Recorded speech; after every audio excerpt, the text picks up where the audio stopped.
Welcome back to the Quiet on Set podcast powered by Cineman. I'm Ewan Gruff, and as always, I'm joined by Lachlan.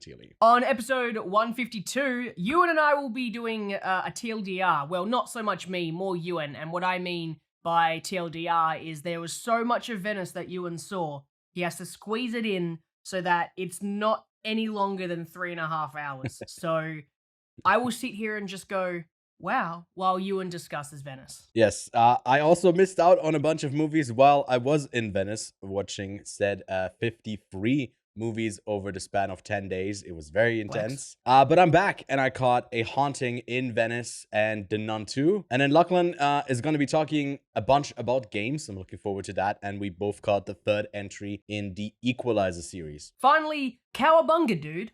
That's right, it's Teenage Mutant Ninja Turtles Mutant Mayhem week. Ewan and I caught the latest animated film of the year.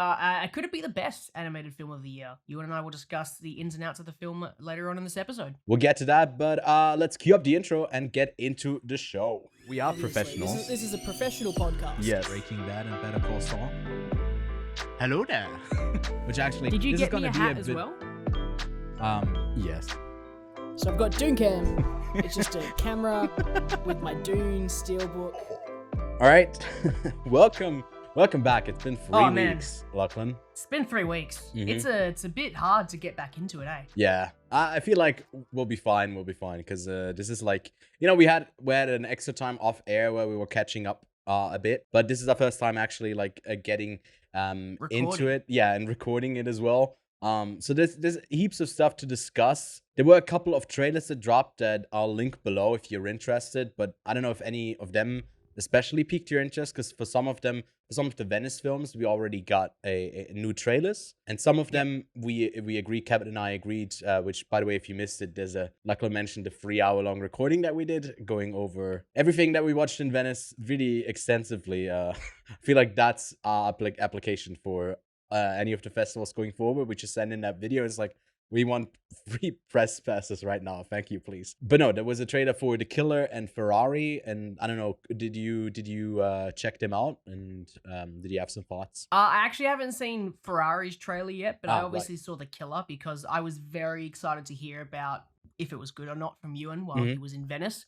And I've heard some decently positive things, which at least gets me excited. Ewan, I don't think you were like going to recommend it to me, but you were like, you should just catch it anyway because I'm such an enigma for recommendations for you, because something you will hate, I will love. No, I feel like we'll both like this one. I don't think you'll love Okay. it, and I didn't love it. I feel like it is in a lot of ways really basic, but then it has the great style from someone like Fincher, who can do that and make a really simple story captivating. I feel like the trailer is a bit misleading in like how fast paced it is. It is actually quite a slow paced film at times, but then it also has like some really stunning action sequence. Actually, singular, what I would say is a really good action sequence. But like there's enough to recommend it to people. I feel like the trailer is a bit misleading. Ferrari also a tiny bit, because there's a bunch of racing in that trailer. That's kind of more of the background of the movie. It is where like straight up just like a drama, way more than that, and about like the Ferrari company staying afloat and not going bankrupt. That's like at the crux of the story. But two good trailers for two pretty good movies. From the other one from Michael Mann, which might ring a bell for some people. But I mean, at both of them I'd recommend. People in Italy didn't really like Ferrari because it was Americans doing Italian voices. So that was a bit funny to see like the reaction. Overheard some people like talking shit about it. But yeah, that's that. Yeah, there was a couple more trailers. Godzilla -1 looks all right. Not from the American side, right? Yeah, you I'll watch never it. really know. I like Godzilla. I like Godzilla as well, and I kind of want to catch up with some of the older films as well in that series. I mean, there's a ton of them. There's so many. And Too many. Yeah, some might say too many. Yeah, which it might be the same thing with like these spin-offs that they are creating of shows. There's already for The Boys, the animated series Diabolical that I caught, I think like 1 or 2 years ago. That was pretty decent. And now they're doing a spin-off series called Gen V. Gen 5. And Oh, V. It's a tie over with the naming conventions for Saw and Fast and Furious. But no, I mean, looks like more from the universe of the boys. I feel like that franchise hasn't lost its steam just yet. I feel like it's still like kind of there where the quality's It's still there. chugging. It I feel like this next season, not Gen V, but the actual season of the boys, could be kind of like the tipping over point, because I feel like some of the crudeness of the first season has been outplayed. The opening of last season was also probably the craziest it's ever been. Yeah. Was it last season with the sneezing inside of the person? I think it was scene? last season, yeah, if I remember correctly, yeah. Which outdid everything the previous seasons have done in terms of taking it to the next level. So I doubt that they could top that, but I'm sure they could find something. Something at least. Yeah. And I mean, that's pretty much it for the trailers. I mean, the trailer for it looked pretty decent, but nothing that I really want to see, but I'll try and catch it. Yeah, the TLDR of Venice, which is kind of thought to be kind of I know we already talked a bit about it, but Lachlan, any questions looking at my ranked list here? What do you want to know about Venice, and maybe which movies? So my first question is, how Oscar worthy is Poor Things? It's gonna get in there everywhere. It's gonna get into Best Picture for sure. I would be really surprised if it doesn't. It's just like it's really, I don't want to say perfectly crafted, but it's really close to perfectly crafted. It's just it's that good. His best film, Yorgos Lanthimos' best film. I like The Lobster a bit more. This movie does way more. But like I mean, with Lanthimos, you can kind of just go into whatever direction. I mean, some people will say The Favorite, and they're totally valid. The Lobster is great. There's a ton of great films that he does, and he's just been on a streak of just really intriguing films. I have yet to see The Killing of a Sacred Deer myself, but like that's one that I really want to see. But this one's up there, man. This one's really good, and it's really funny as well. I've only just seen your ranked list again for the first time in about a week. Yeah. But I've just seen that Memory is number 3, and that's the first time hearing about it. Can you give me the rundown on this one? Yeah, it's I mean, Peter Sarsgaard got the best performance award in Venice, deservedly so. He plays a guy with memory loss, with dementia. And he meets Jessica Chastain, who is someone who has a lot of trauma from her childhood, and then has issues with substance abuse. And she has a daughter herself. She's trying to take care of her, but then also kind of through weird coincidences gets entangled with him and takes care of him. And it's just like a really tender movie that has a lot of empathy just for human beings that are complicated, and it's I found it really, really beautiful. It's going to be a bit slow for some people. It also shies away from having like big Oscar moments, so this is not going to be one that's going to be like mentioned anywhere. I don't think that even the performances are going to be talked about by the end of the year. It's going to be one that's going to go under the radar for a lot of people, but I can wholeheartedly recommend it. It's great. Evil Does Not Exist. Yes, the latest. Is the ending good or bad? Because I've heard so many mixed things about this ending. I didn't like the ending because I couldn't make sense of it fully.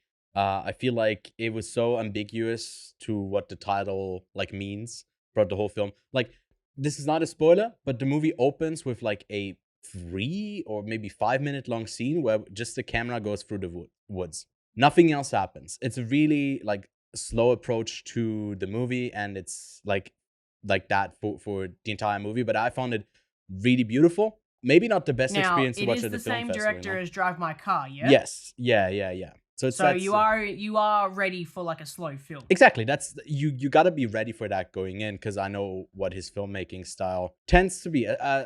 ASOKA 1 and 2 is not that way, and Wheel of Fortune also isn't like as slow. But I haven't seen some of his other films, some of his lesser known films. But if you like Drive My Car, you'll also like this, but you'll definitely like it less, because I feel like it does have the great conversations between people, but it doesn't really stick the landing. But maybe I need a rewatch, and it will add something to it. But in this state, watching it just once, I loved it apart from the ending.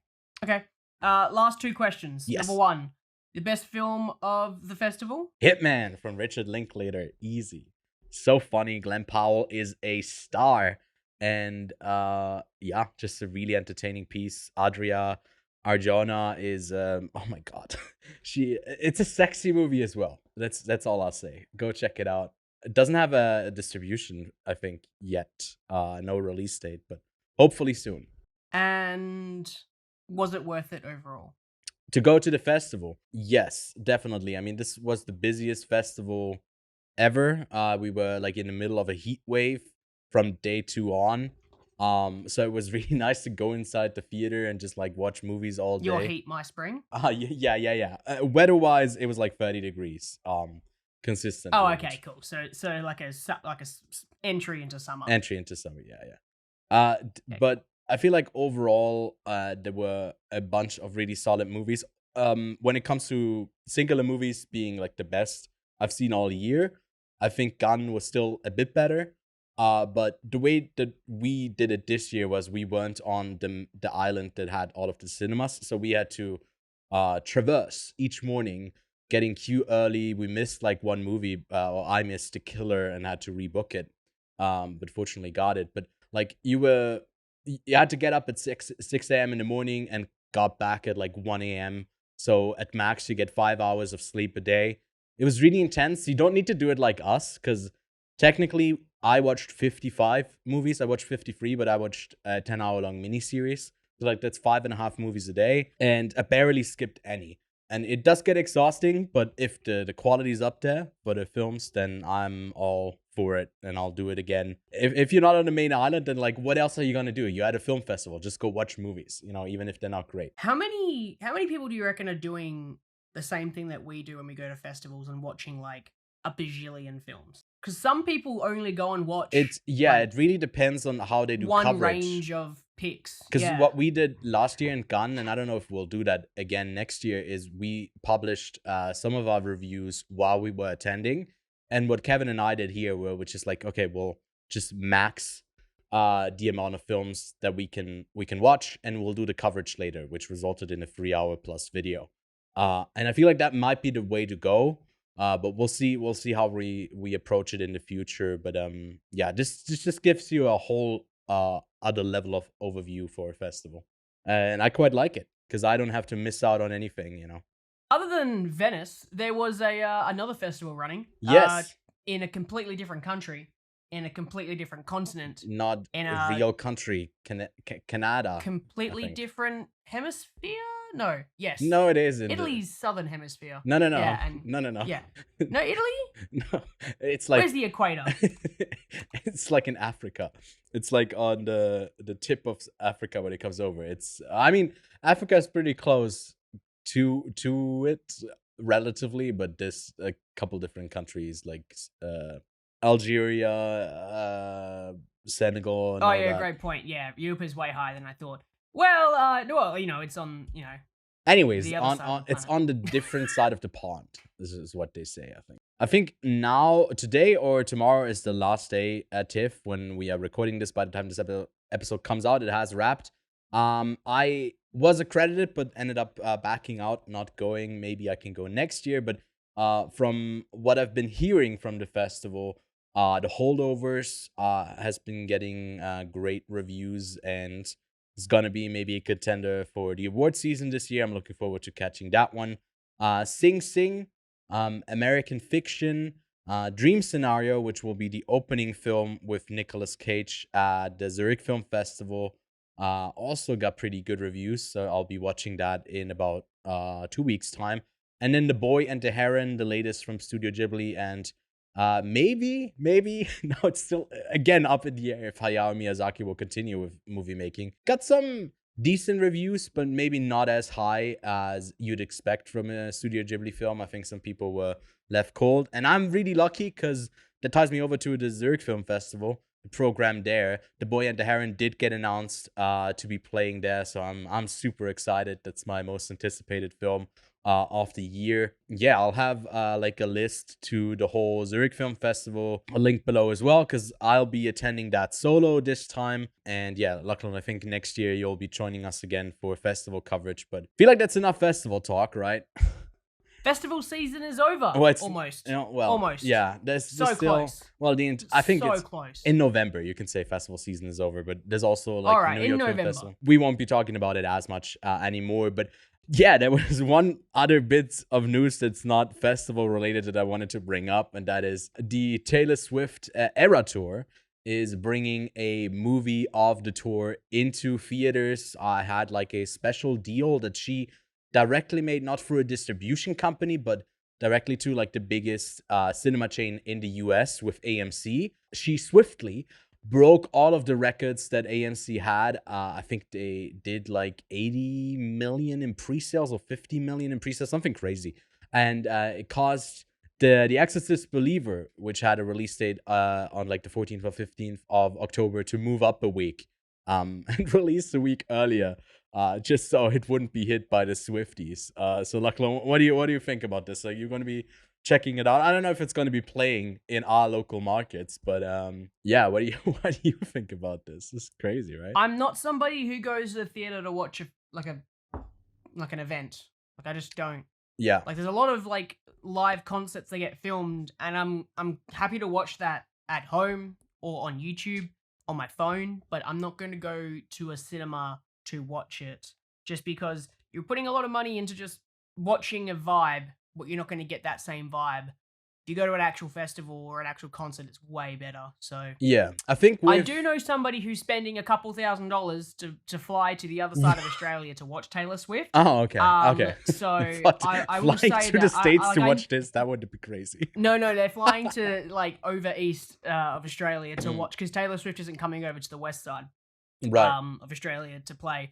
So I know a couple of people who are flying over there to go see her. Yeah. And I get that. You can go do that. So in comparison, I could pay like $30 and go watch it in cinemas here, but yeah, you know, couple $1,000. Yeah, I think what's been special about the tour is that she's doing all of her eras, which is just like another term for albums, I think. What that means is like it's a whole event where people dress up to certain eras, and then I think she also has like a couple of surprise songs that she does, like they're different each time, and I think she didn't really repeat most of them like at all. So I feel like that might be like also a recorded thing for those songs that she'll have. But I think there was also a live stream for most of the performances, or I guess people just recording it. I don't know. I'm not in the Taylor Swift lore, but I find it really intriguing because she's been having such a crazy run with touring, similar to Beyonce, who's also like on her tour right now. So it's like two of these like pop star queens just like selling out stadium after stadium. But yeah, if it comes here, I guess I'll give it a watch because I literally watch everything. But yeah, that's that. Which brings me to our next segment, and that is what we've been watching over the course of the last 3 weeks, I guess.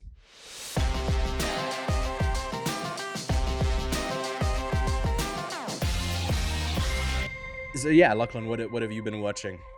Movies, it's been light. I've been busy. Right. And it's kind of the movie season's over if you're not in the world of the festivals, unfortunately, right now, because all the films that I want to see aren't here yet, and I've just got to watch kind of like The Meg 2 on repeat over and over in cinemas each week until something good comes out. Thank you, Teenage Mutant Ninja Turtles, for coming out, because man, has it been a quiet few weeks in the world of cinema. But yeah, other than that, on the TV side, I've been watching a bit of Supernatural, not a whole lot. Accidentally watched a few episodes, rewatched them because I forgot where I was, but anyway. But the one thing I can say is Ahsoka is doing really well. That's what I've heard. I'm very pleased with how it's going. I'm very excited where it's going in the story and how it's turned out.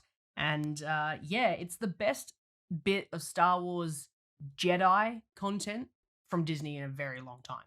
And I think that we have to thank whoever is creating it, and I think we can safely assume that it is Dave Filoni, and he is doing a great job with it all. So from here on out, I hope Ahsoka makes $1 bajillion for Disney in revenue, even though it's all on streaming. But I really hope that Disney sees that this is what people want. They want more content like this.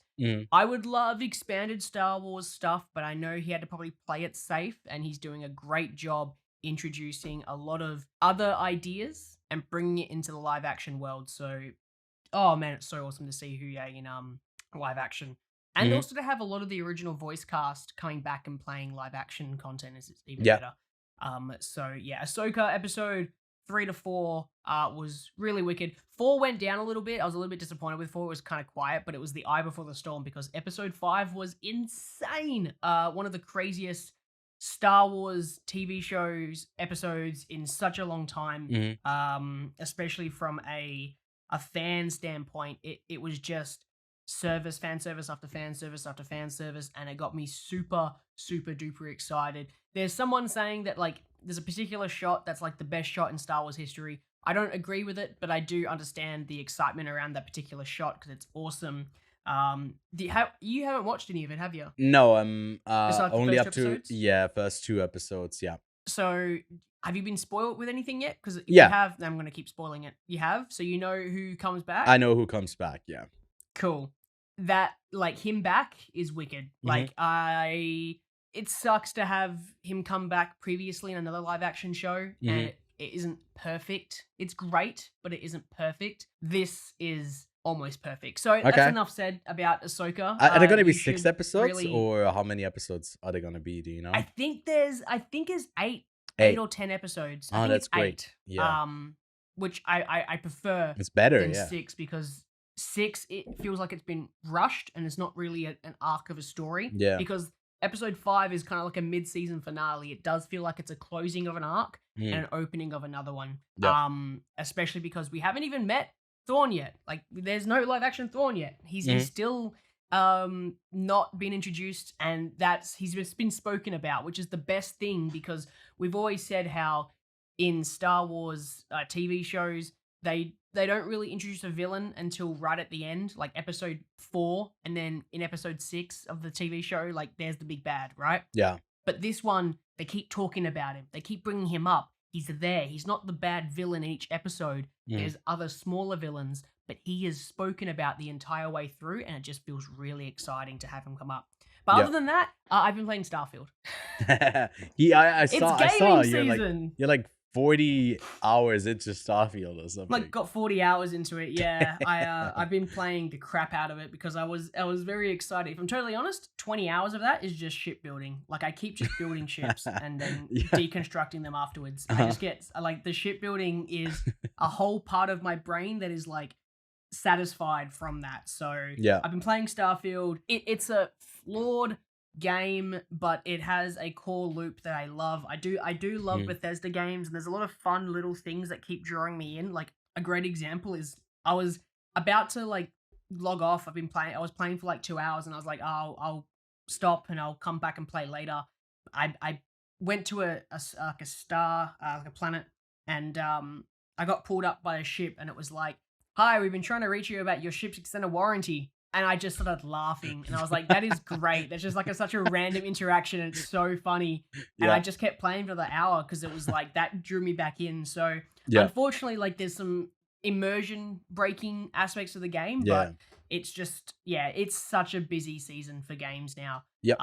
Because I do love games for narrative, and I've currently still playing Baldur's Gate 3, and that is spectacular from a narrative standpoint and a gameplay standpoint. I'm also still in the midst of a replay of Metal Gear Solid 5 because Metal Gear Solid Remake Volume 1, whatever it is releasing later on this year. But like there's so many games coming out soon. It's like Cyberpunk is coming out with a DLC, and it's like reworking the whole thing. You got Assassin's Creed, you got Spider-Man 2, Alan Wake 2, you've got Ghost Runner 2. Like these are all games I'm super excited to play. And I haven't even started playing like Legend of Zelda 2, Breath of the Kingdom Part 2, Return of the King, Empire Strikes Back, whatever it's fucking called. And that's like another 100-hour game. So I've got all these things lined up. It's just so busy for this kind of world. So it's great that the movies have dropped off, but I'm sure that in like the next 2 months, the movies are going to kick back up with sort of the Christmas period. I don't know. And maybe. There's so many like indie films that haven't I come know, out yet that I I'd know. love to see. So I feel like it's gonna be like, to give you a tiny strike update during Lachlan's What We've Been Watching segment. Still no news. I think the writers are meeting again with the studios, but there's a lot of interim agreements that they've had, like a bunch of people who were able to attend TIFF and Venice. And also, like, for the movie I talked about, Memory, right? Peter Sarsgaard and Jessica Chastain were both there because they were granted that interim. And that should, like, put pressure on the studios that are not getting that to finally get to the table, because other movies will keep this business afloat, especially like for cinemas, and it's like important, because otherwise, like, we're gonna get a whole other like set of cinemas that have to close down because they don't have the movies to support their staff and all of that. But I guess movies will be back, hopefully. No Dune 2 though, unfortunately, but it gives me time to catch up. It gives me time to catch up, you know? I know. So many years of movies to catch up on. I do have like the other film festival in Zurich here coming up, but then in the middle of October, I plan to also catch up on some games myself. And yeah, I haven't really played like the first game in some of these games that have new games coming out. I haven't really played the first one in that series, so I might even have to do like a double feature gaming in a sense. But yeah, that's all you've been playing and watching, apart from something that we both caught, which was Antoine Fuqua's third entry with Denzel Washington as a ruthless killer. If you ask him for the time, he always has it. Let's just put it like that. The Equalizer 3. He always has the time. Don't ask him for the time. No. He will tell you. You have 10 more seconds. Clicks. You have 10 more seconds, man. So what do you think about this Italian? It's set in Italy, in Sicily mainly. What do you think about this action flick? I had a great time. I saw this 2 weeks ago when it came out in cinemas, and then it's all just been the Meg 2 ever since. Man, that movie's just watched it seven times. Yeah, just watched it every day since it came out, twice a day. That's great. That's all I've been doing. Equalizer 3 is a beautiful end to the trilogy, in my opinion. I think it was simple. I think it's better than 2. I still don't think it's better than 1. I think Equalizer 1 is still the best one out of all of it, but I think it's a good wrap up of the story because it lets him be somewhere for him. You know, he doesn't really end up being in any kind of place at the end of either of the other 2. It kind of just feels like he's brought himself back in, and it's kind of the same as John Wick, where it's like it's a wrap up. There could be another one if they really wanted to explore it, but I think they both want to put this one to rest, which is great that they wanted to make one more, put it to rest, characters done. It's great action. It's a decent enough story. Pretty brutal. Oh, dude, it's way more brutal than the first 2. Yeah, I was a bit surprised of how like gory, like it opens up with just like a massacre of dead people. And it's like, what the fuck just happened? And it's pretty gruesome. And I liked it for that. I feel like they use him getting older way better than some of the other action films have done in the past. Like, for example, huge flop this year for Disney, the fifth entry in the Dial of Destiny, the 5th entry in the Indiana Jones series. I don't think they used Harrison Ford well in that. They sell Denzel in everything he's doing. Sometimes it's like a bit weird because of the way that the bad guys behave, and he gets away in places where he clearly wouldn't get away. He would just die. But then he doesn't, and when he comes back, it's a bit repetitive with the element of surprise that like no one knows about him. And that's like a bit of a bigger contrast to John Wick, where like he has this whole persona that people know him for in his field, and no one really knows him in this, which, I mean, it's a twist on the thing, but then it's the same thing over and over again, where like they're just like surprised of how capable he is, and he just like takes them out without them even seeing him at times. So it feels like pretty ruthless, and I like how they deal with that. It's exciting. It's exciting to have him in the previous 2. He's essentially like they don't see him coming, but the thing is, physically he fits in, where here he's an American in Italy, and he's one of the only people of color in this film, so he sticks out like a sore thumb in this setting. And obviously they're looking at him, and they just look at him they look at him and they go, oh, it's just an old American dude, get out of my town, you know, you're not gonna do anything. Turns out he's an absolute fucking badass. So it's an exciting film, and I'm glad that it was a nice little wrap up, and they didn't really do much to bring the the world in a little bit more. They do that with 2. They try to expand the world a little bit with ex-friends and like people dying around that are close to him, and it really didn't work that well for me. It's still cool to see him in action, but in all honesty, 3 does a beautiful ending. The stupid little tie-in was a bit dumb, but other than that, yeah, whatever. It was good. Yeah, pretty good. I'd say as well. It's the second best in the series, and worth checking out if you like Denzel. I think he always adds a ton to whatever he's in. Then I caught some stuff. 2 series that wrapped up this week and last week. The 4th season of Harley Quinn, the raunchy mouthed, foul mouthing girl boss who I don't know if you've seen like any of the episodes, Lachlan, yourself. No, it's just raunchy animation. People die all the time, and that's pretty much it. The humor is pretty solid. I think some of the episodes in season 4 were a bit like meh. Surprisingly to me, like My Adventures with Superman is like, I feel like it's a great entry point for people who don't know anything about Superman. And it was really nice to see them do just like whatever story, like big stories straight from the get-go, while tying them into like the main characters just getting to know each other and like romance.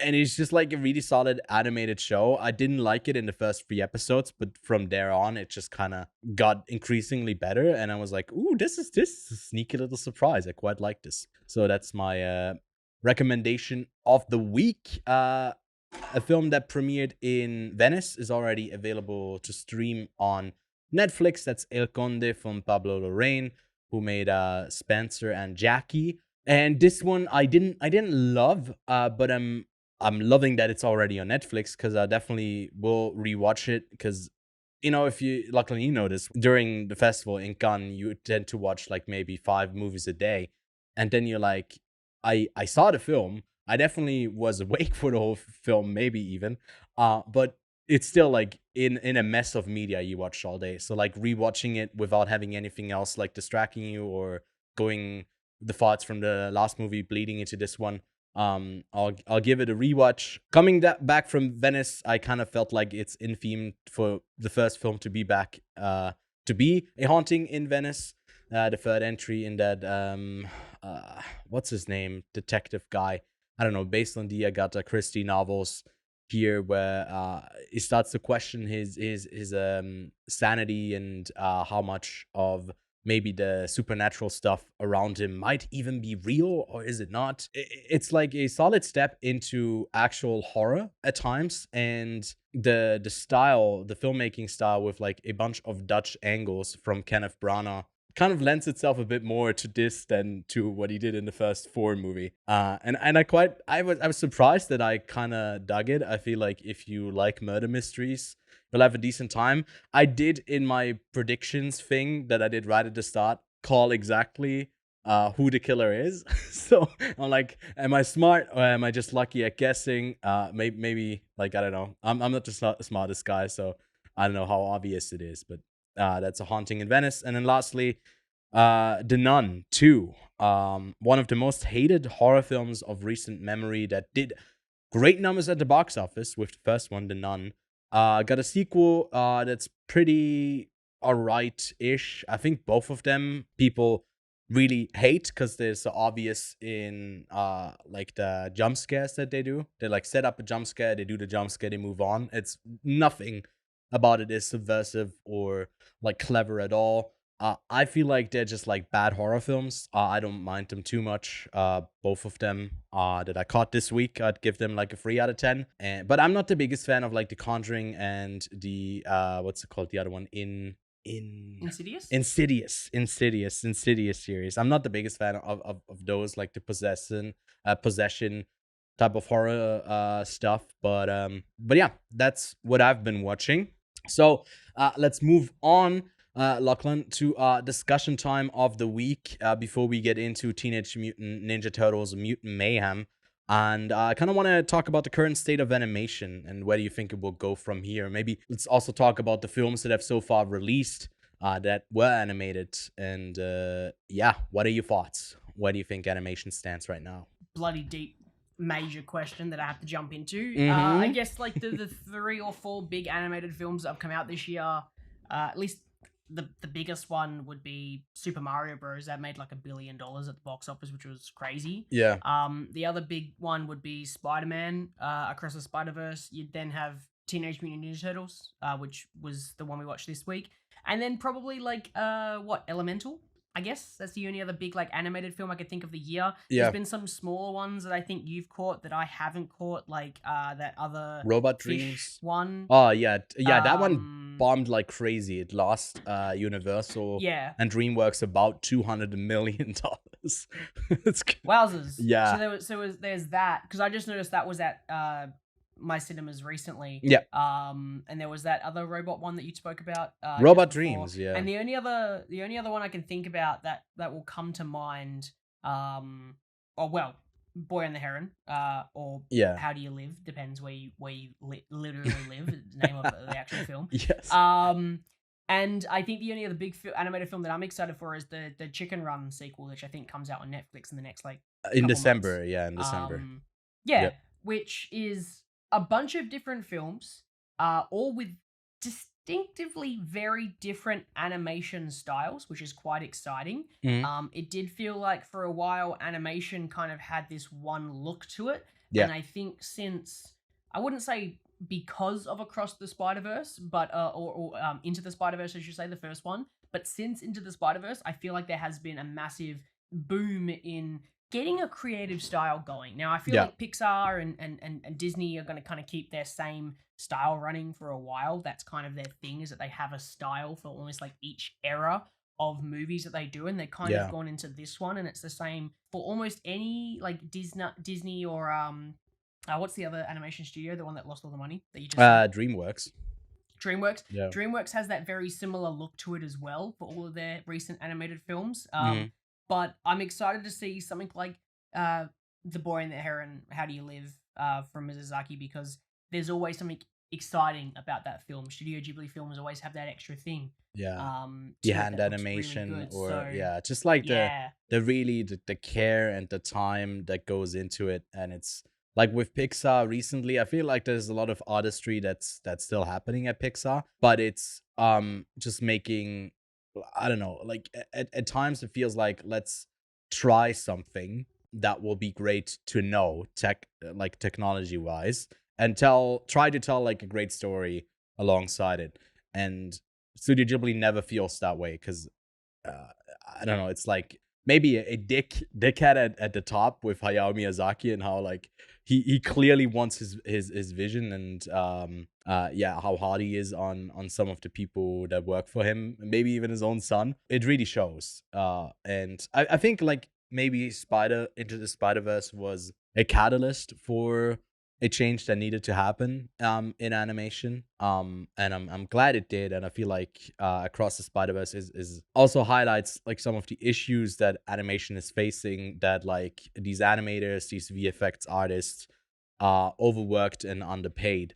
And I don't know how you go. I feel like that's going to be the case at every studio. I don't think there's going to be like one that's like really good at this. I don't know what the future of the animation really holds for some of the bigger players.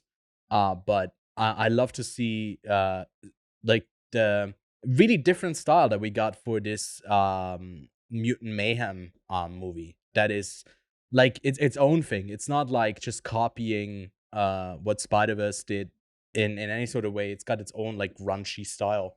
And I mean, Universal, I think, is the one that's gonna keep it the safest, with just like making it as cute as and commercially accessible to everyone as possible, which is fine with Nintendo. I feel like if it were another property, that would be not as great, but with Nintendo, that kind of works.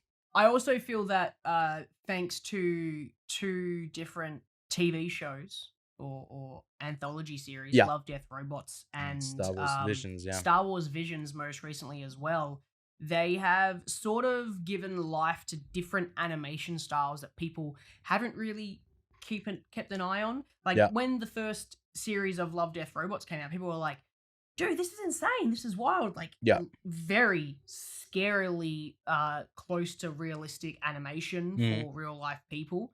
That was just insane.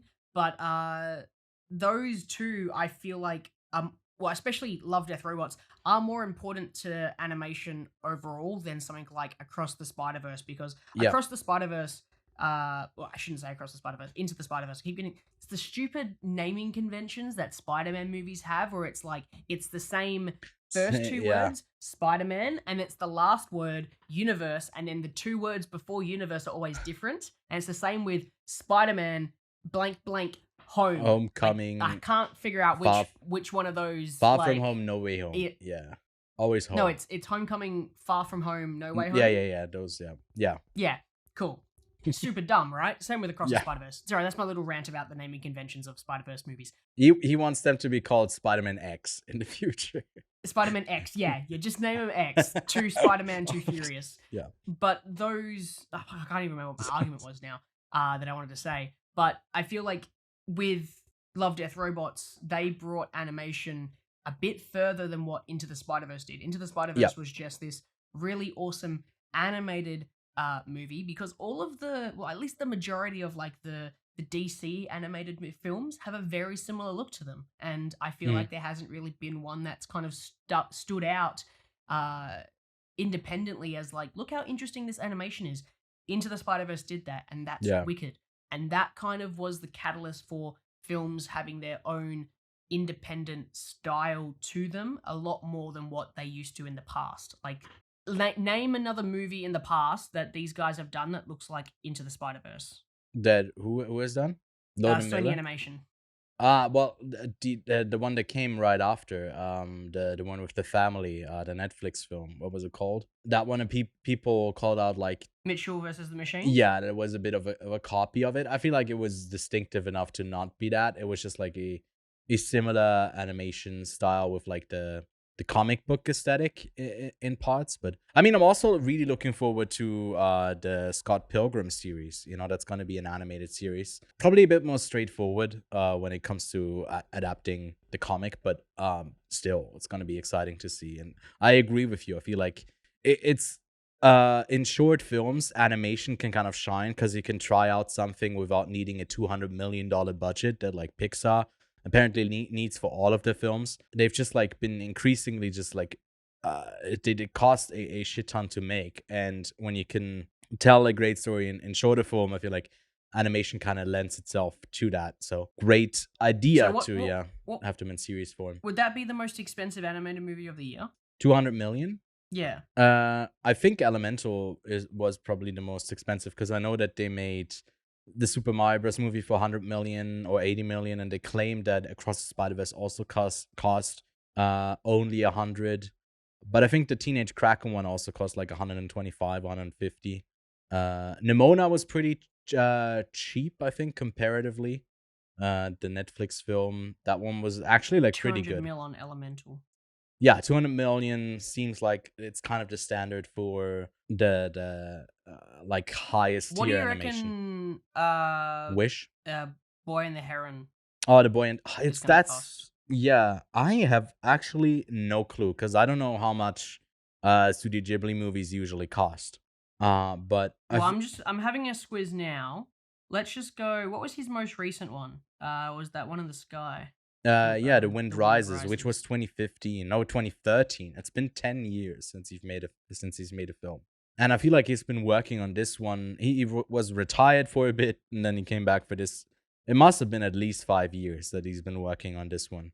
Man, the English version of all of his movies have some of the craziest voice actors. Like, both John Krasinski and Emily Blunt are in, and Stanley Tucci are in the English version of The Wind Rises. Anyway, that was a short little one. Yeah. Estimated budget for The Wind Rises was 30 million. That is crazy. It's also that Japanese workers get criminally underpaid and overworked as well. But it's just part of the culture, man. The salary, man. Well, that was also 10 years ago. That's like 55 now. I wonder how much money that would make. Because I don't think it... I mean, it made 136 million worldwide in 2013 for The Wind Rises. Yeah. And I'm assuming that the majority of that would have been because it was Miyazaki's, in quotations, last film. Studio Ghibli also got really big, especially in the 2000s when Disney started to, or like end of early 2000s when they started to do that voice cast thing, because Disney had, I think, the distribution rights, and they did like pretty they cast like well-known names to do the voice acting. And since also Netflix had a ton of the movies from Ghibli streaming on it, it's like one of the reasons I ended up catching all of Studio Ghibli. So I feel like there's a lot of people who are more invested now than ever. Yeah. So I feel like The Boy and the Heron is gonna do pretty well box office wise, but I'd love to see more like Ghibli. But again, like it takes like 5 years to make a movie like they do, and they're getting old. There's not that many great directors left at Studio Ghibli. But I think that wraps it up, unless you have anything else to add for discussion time, and brings us to our review of Teenage Mutant Ninja Turtles Mutant Mayhem from Jeff Rowe. So, Lachlan, could you read us the logline for Mutant Mayhem? After years of being sheltered from the human world, the Turtle Brothers set out to win the hearts of New Yorkers and be accepted as normal teenagers through heroic acts. Their new friend, April O'Neil, helps them take on a mysterious crime syndicate, but they soon get in over their heads when an army of mutants is unleashed upon them. That's Mutant Mayhem, coming in at a runtime of 100 minutes. Has been received pretty positively so far, and recently got a release on VOD plus Australian theaters just now. And yeah, you can go check it out right here. It's been received pretty positively. A 3.8 on Letterboxd, a 7.3 on IMDb, and a 74 on Metacritic. Kind of a unison here for the rating of this film. It had a budget. We just discussed it for some of the other films. Here, a bit lower, 70 to 80 million estimated, and it's already grossed 162 million in the box office. So I feel like it will break even in the theatrical market, and then with the merchandising all around the Teenage Turtles, it will be fine. And it's a co-production. Well, it's distributed by Paramount Pictures, but it's been produced by Nickelodeon. And before we get into our spoiler review, because you can go check this movie out right now, so we're not going to be holding back. Before we talk spoilers, Lachlan, I do want to know from you, what's your entry point to the Turtles? Like, how much of them have you seen? Like, is this your first Turtle movie? A decent amount. Yeah. It is not my first Turtle movie. No way. No. I've had a decent history with the Turtles. Yeah. I haven't really done much of the comics. I have read a little bit of like the Last Ronin comic when I heard about it a few years back, but mostly for me it was the beat 'em up scrolling games. When I was younger, we had a little arcade place I used to go to and play it on that. That was wicked. But from a like movie standpoint, I think I've seen pretty much every single TMNT film except no, I've seen them all. I'm just looking at them now. Teenage Mutant Ninja Turtles, The Secret of the Ooze, Teenage Mutant Ninja Turtles 3. Yeah, I've definitely seen those. TMNT 2007, that was like the one that I watched like religiously. I probably haven't seen Out of the Shadows. That might be the only one I haven't seen on the 2014 one. But other than that, I've seen like the original stuff. Wait, no, that's the live action ones. I lie. I've seen the first live action one. I haven't seen. Yeah, the Michael Bay ones. I was pissed. I was mad. Well, is that a sequel to one of them, or? Yeah. Oh, okay. Yeah. It's a live action sequel. So I gotta come clean, because I initially wanted to do like a Teenage Mutant Ninja Turtle marathon. I tried to watch some of the seasons of like the series as well, but didn't get past season 1 that only had like 6 episodes. I just didn't have the time for it. And I wanted to like binge them all in one go and basically make like a whole day of just like watching them all back to back, but it never got to it. Just busy life. A lot of Teenage Mutant Ninja Turtles to watch. Exactly, and I do want to be a bit more in it, because to me, like it's always really hard to like figure out who is Donatello, who's Michelangelo, who's Leonardo, who's Raphael. Because I don't know, I'm not as familiar, and they do have the bandanas, but it's hard for me to remember, and I feel like that's might be like, yeah, you're like, huh, why? It's because I don't have that like connective tissue. This is pretty much my this is my first experience with the Turtles, and it's like shit. All right, how do I kick you out of this call so I can just do the rest of this podcast by Hey, myself? 'Cause I didn't clearly watch a I'm not ton of working with someone who Nickelodeon. knows. Okay, I wasn't allowed. I was outside a bunch. I wasn't. Oh, you were really, touching grass. I would. Right, I would, yeah, fair. Yeah, so yeah, I'm I've trying never to. touched grass in my entire life because I know what Teenage I mean- Mutant Ninja Turtles are. The thing is, the grass in Australia is just burnt because it's so hot. So you can't even touch grass. It's like, anyways, no, it's something that I kind of would want to catch up on. That's why I was so shameful and I wanted to do it all in one go. So I just get it over Shame. with. But Ding, ding, ding, ding, ding. I feel ding, like this is a shame, ding, great ding, ding. entry point for someone who's new to the series, though. Yeah. Yeah, Because I agree. so we're gonna bridge into spoilers now if you haven't seen it, but yeah, the way that they cast young actual kids to play teenagers, cast teenagers to play teenagers, I think is a really smart call. At times they sound even too young to me because I'm like so used to that there being a disconnect when someone voices like a character. But I think it's great. They have like a ton of chemistry. You can feel that they are in the same room recording those lines with each other and riffing. At times a bit too much. I don't know, how did you feel about the casting? And like going into that, there's also like the constant references to I guess popular media. Is that something that's like really ingrained in the Turtles culture, or was it something that's stood out in this film? It definitely, I mean, they've always been like teenagers, so they've like, depending on which era they're in, they've always been obsessed with certain stuff. Yeah. Depends like where you watch it though, because they still feel like they're learning who they are in this film, which is interesting because you get little hints of it, but in other mediums of this particular IP, they're kind of established as Leonardo's the leader, Raphael's the badass who just wants to get in fights, Donatello's the brains, and then Michelangelo's the cowabunga dude having fun all the time, right? He's the relaxed stoner, right?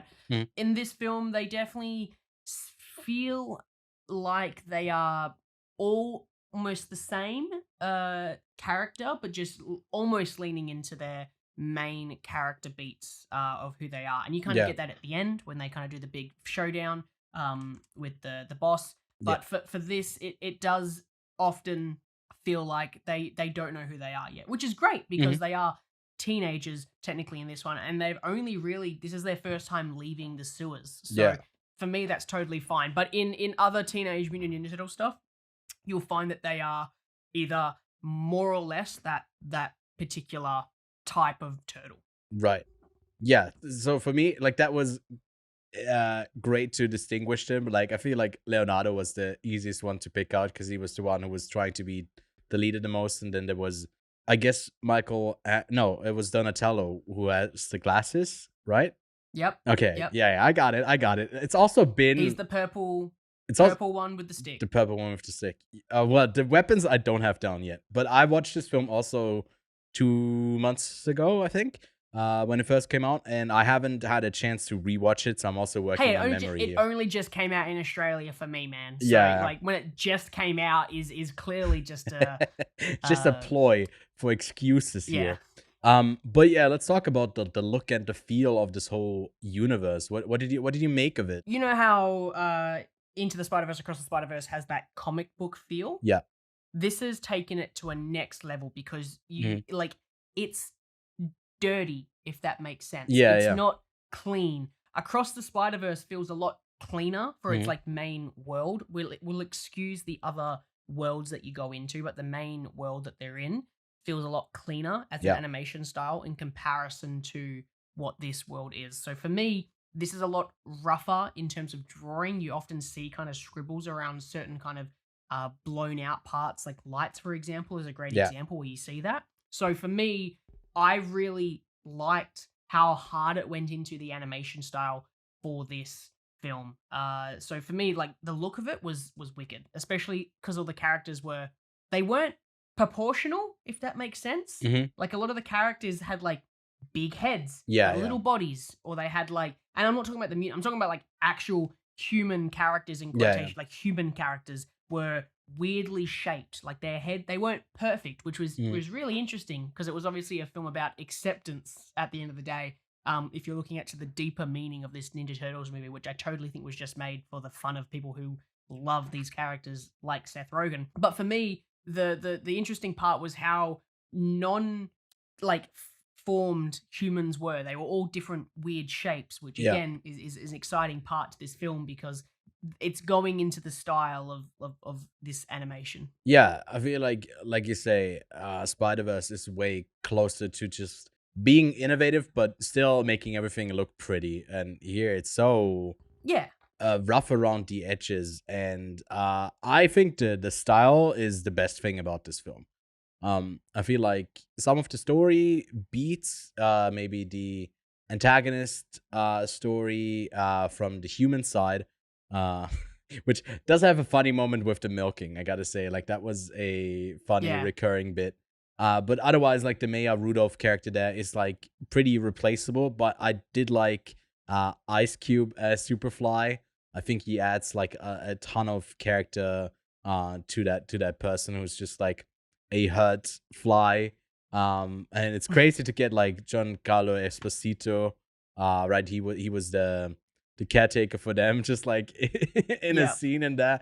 And I think that's what's great about voice casting, because you can get like big names in there, even for like smaller parts. But there's also someone who's ingrained in the Turtles history, and that's Splinter, who in this is played by Jackie Chan. What do you make of that casting and like his character in the film? I liked it because he was not well, he was a dad, which was even better. His previous Splinters to me have always been like Master Splinter, who has been a master of his craft of kung fu, or whatever you want to of martial arts, right? And you have the voice of one of the best action actors of any lifetime, Jackie Chan, who has always been really cool. And to have him as that, your brain goes, all right, Master Splinter is going to be a badass, and he's a helicopter parent. And that was fucking hilarious to me. The fact that Splinter was a helicopter parent to the Turtles, and that was probably one of my favorite storylines this entire film, was how he had to come out of his shell after being, hated by the humans, and to come and accept that, they made a mistake by making Superfly Superfly, and they have to take care of that. So for me, Splinter, whilst at first I was like, ooh, this is not the Splinter I know, ended up being one of my favorite renditions of Master Splinter, just because it was, I guess, a little bit exciting to see the guy that I know who can do action, the voice of the guy I know who can do action, be a helicopter parent and paranoid as hell. It was an interesting choice for him. I always thought there was something like more to him, but no, he was just like a parent who was trying to care for his adopted sons. It's a nice story beat. I also like the whole like surrounding cast around Superfly. There's a bunch of really great voice actors in there, and there's also John Cena. No, he does great. Seth Rogen's in there, Rose Byrne, and just a bunch of fun performances. I don't know, what did you make of someone who's I think not part of the Turtles universe like at all, with Paul Rudd as like Mondo Gecko, this guy who just wants to skate around, dude, who's such a cool dude, little gecko dude. For me, like, that ensemble was just fun, because obviously it wouldn't have been exciting, because obviously there's not a lot of mutants if it was just the Turtles, Splinter, and Superfly. But for me, that was exciting because they obviously spoke about how they never really had a family, and they end up having this complete cluster mess of a family by the end of the film, especially because half of them were just like, yeah, we're just going to follow Superfly and do what he does. And then the thing at the end of the film is like, when Superfly goes to, they asked if they want to actually murder people. They're like, yeah, I don't want to murder anybody. Yeah, I also don't want to murder anybody. So they kind of they looked tough, but they were like, I don't want to hurt anybody. That's just not me. And they all switched sides. And that was fun, because I was expecting the Turtles were going to have to fight all of these guys who were clearly for the majority of them, bigger and tougher and clearly more trained at Yeah. fights because they looked like they were street smart because they grew up in a rougher environment. But turns out they were all softies and they just wanted to join the non-violent side and end up kicking Superfly's ass. So for me, that was again really exciting to see. They don't fight their way out of most situations. They use their brains and voice and feelings.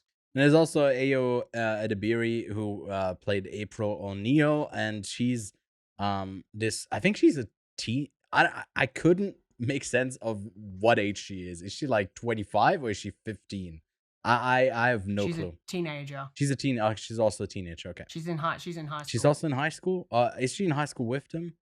It's just like I don't know. Well, it's maybe because of the human characters that looked also fucked up that you couldn't really make I couldn't really make sense of how old she was. Fair. But she's like on this idealistic trip of I want to be a reporter and kind of show the turtles in the right light that they're actually heroes, and that's kind of her arc that she is on for pretty much most of the film. And they do get there. Then they do get like that thing where they, I guess, are embraced by the city of New York, and by the end of it, they do get to go to school. Is that like something new to the series, or are they usually like always in hiding and doing it, or are they like embraced at one part of the city? It just depends because like the live action ones have them older, and TMNT has them older, so it really just depends. This one, they're actual teenagers, so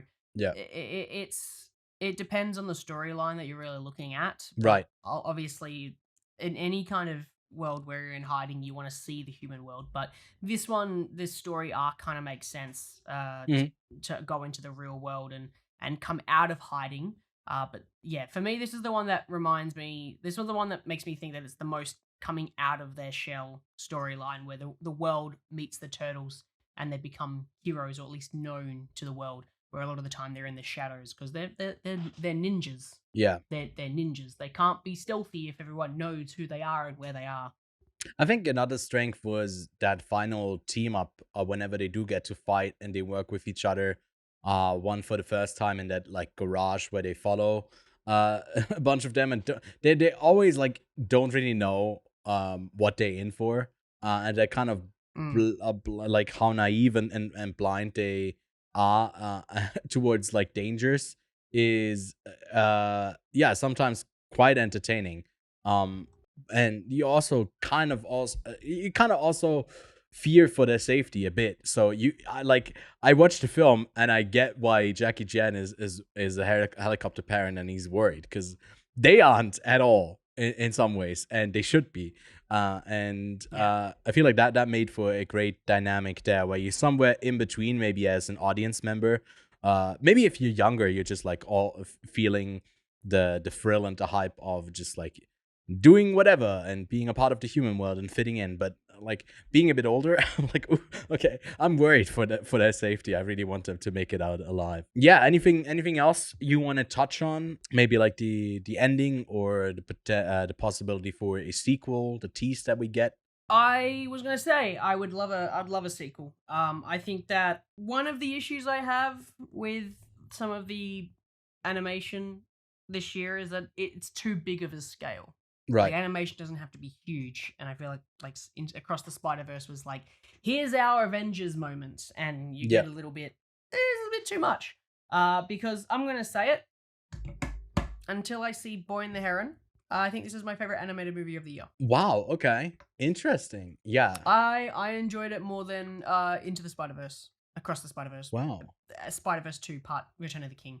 I enjoyed it more. Yeah. I obviously said that I didn't like in Across the Spider-Verse as much as I enjoyed Into the Spider-Verse. Yeah. Same for me. Again, see how confusing that is? It like is saying confusing. Across and Into. Well, like, also the next one is going to be Across 2.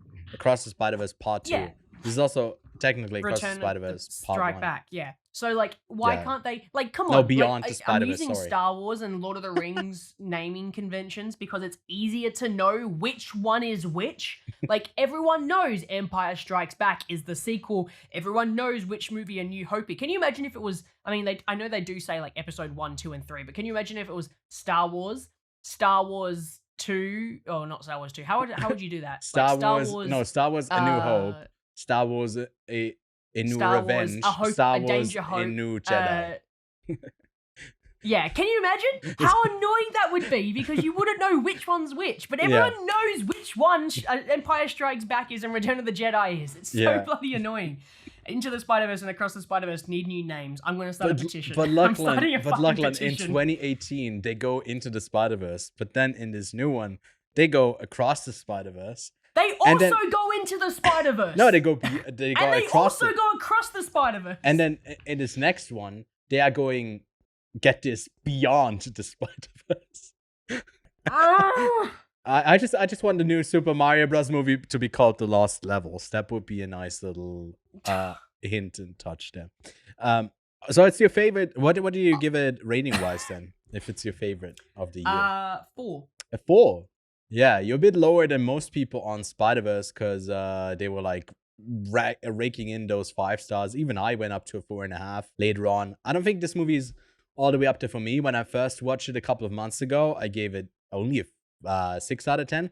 I feel like I'm more at like a 7 now thinking back on it, but I definitely want to give it a rewatch before I rate it again. So in the meantime, I'll give it like a 6.5. But I quite enjoyed it. I might even like it more when I've seen more of the Turtles. But I think like at the moment for me, my favorite animated film of the year is obviously Elemental. Mummies. And closely followed by Elemental. No, probably Nimona. I liked Nimona or Spider-Verse. Spider-Verse was really solid. I don't know what I would put above it. I hope The Boy and the Heron lives up to my hype and my expectations. But that's pretty much it. If you were to pair this movie up with something else, what would you pick as a double feature, Lachlan? I haven't thought this far ahead yet because I forgot. It's been 3 weeks, so I've forgotten the structure of the show, which means I don't have a double feature. Ewan, you say your double feature, and it should inspire me. All right. Mine is not connected at all to this, other than there's also teenagers in it. But on Hulu right now, streaming is Theater Camp. Should be hitting theaters hopefully also soon. Otherwise, gonna be on streaming. I really enjoyed it. Might give it a quick review next week when I rewatch it. Yeah, if you're a theater kid, you'll have a great time with it. I played it in one musical, and I was like, "This is funny," but it's also like everyone in it is a lot is like hard to deal with. The personalities that are in there, and I feel like similar to Teenage Mutant Ninja Turtles, it kind of ties in. But Lachlan, what about you? Ferris Bueller's Day Off. Yes. So that's not okay. I think like it's it? You inspired me. Yeah. It's a great pick. Nothing else to add. It's a great pick.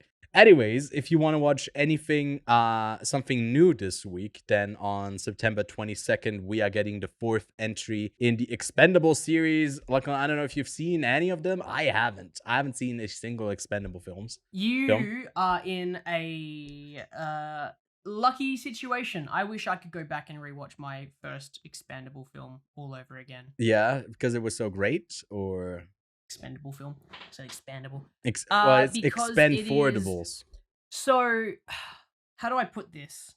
It's the best movie series of all time. That is a phrase that no one has ever said about the Expendables. Yeah, sure. That's the first time someone said that. So I don't know. I don't think I have a press screening for this, so I don't know if I'll actually end up catching it. But if I do, I'll watch the first 3 as well. I don't know, maybe I'll record myself just like doing the whole marathon so we have a movie commentary of it. But then also on Netflix, we got the final season of Sex Education. I've been keeping up with the series since it started. Lachlan, I don't know about you. Have you seen Sex Education? I think I saw like the first season and then I was like... Right. Yeah, it is pretty much more of the same there. But I'll be checking it out and letting you know about it next week. Finally, a last addition to what's releasing this week on September 22nd on VOD. We are getting Bottoms.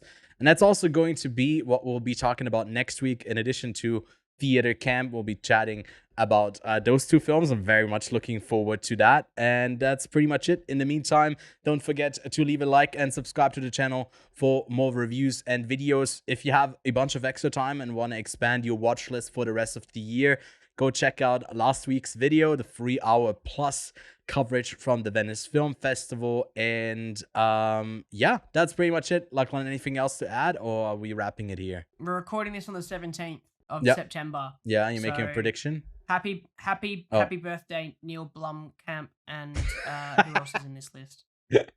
Charles Martinet, voice of Mario. Baz Luhrmann, happy birthday to Baz Luhrmann. Oh, Happy birthday to Bruce Spence, gyrocopter guy from Mad Max. Happy birthday to him too. happy birthday to Who else? all of them. Yeah. Who else is in this list? Happy birthday to nope, they're dead. They're also dead. Ella Purnell, her Alright. too. Goodbye.